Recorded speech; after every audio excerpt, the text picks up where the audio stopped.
আসসালামু আলাইকুম ওয়া রাহমাতুল্লাহি ওয়া বারাকাতুহু। আলহামদুলিল্লাহ ওয়াসসালাতু ওয়াসসালামু আলা রাসূলিল্লাহ ওয়া আলা আলিহি ওয়া সাহবিহি আজমাইন ওয়া মান তাবি'আহুম বিইহসান ইলা ইয়াউমিদ্দিন, আম্মা বা'দ। সম্মানিত ভিউয়ার, দর্শক ও শ্রোতাবৃন্দ, রাসূলুল্লাহ সাল্লাল্লাহু আলাইহি ওয়াসাল্লাম সময়ের 64 পর্বে আজকে মহানবীর আংটির বর্ণনার আরেকটি হাদিস নেব।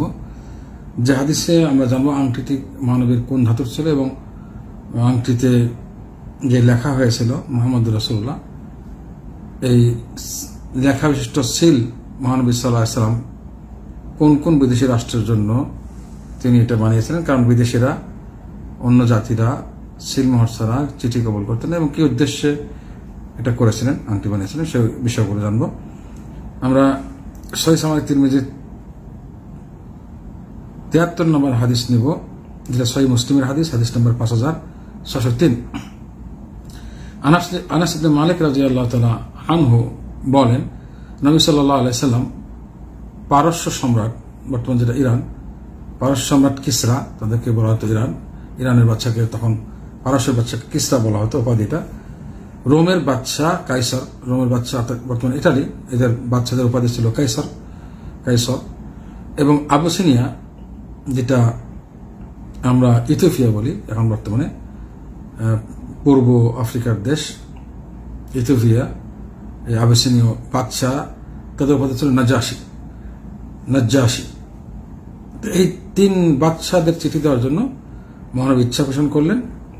তখন তাকে জানানো হলো যে তারা সিলমোহর ছাড়া চিঠি গ্রহণ করেন না, বা রাজকীয় চিঠিগুলো সিলমোহর ছাড়া গ্রহণ করেন না।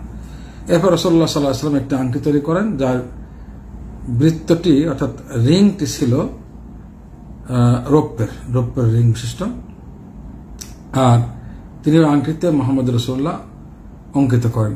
উপরে মোহাম্মদ রাসূলুল্লাহ, রসুল শব্দ, এরপরে আল্লাহ শব্দ, এভাবে উপরে নিচে লেখা ছিল, যেটা আমরা আগে জেনেছি। তো তিন ধরনের বাচ্চাকে আল্লাহ ইসলাম গ্রহণের দাওয়াত দিয়েছিলেন ইসলামের জন্য। এই তিন, রোম সম্রাট, যেটা বর্তমানে ইটালির সম্রাট, এবং পারস্য সম্রাট, এবং ইথিওপিয়া বা যাকে আমরা ওই যুগে আবসিনীয় বা ইথিওপিয়ার বাচ্চাকে চিঠি দিলেন। এর মধ্যে ইথিওপিয়ার বাচ্চা, যেটা পূর্ব আফ্রিকার দেশ ইথিওপিয়া, আবসিনিয়া, তার বাচ্চা ইসলাম গ্রহণ করেছিলেন নাজ্জাশী, আর কেউ ইসলাম গ্রহণ করেনি। তো এখানে মহানবী সাল্লাল্লাহু আলাইহি ওয়াসাল্লামের আংটির বানানোর কারণ কোন ধাতুতে ছিল এবং কি লেখা ছিল তা বিস্তারিত জানা গেল, এবং কাদের জন্য এই আংটি তৈরি করেছিলেন।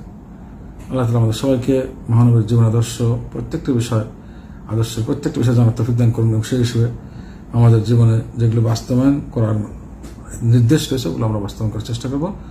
রাসূলকে ভালোবাসতে হবে, মহানবীর ভালোবাসা সবার উপর জীবনের চেয়ে বেশি ভালোবাসতে হবে। এই জন্য মহানবীর সুন্নতকেও এমনটি ভালোবাসতে হবে। আল্লাহ রাসূল সাল্লাল্লাহু আলাইহি ওয়াসাল্লাম আমাদের সবাইকে সঠিক দিন জেনে আমল করে এবং দাওয়াত দেওয়ার তৌফিক দান করুন। আমিন। আসসালামু আলাইকুম ওয়া রাহমাতুল্লাহি ওয়া বারাকাতুহু।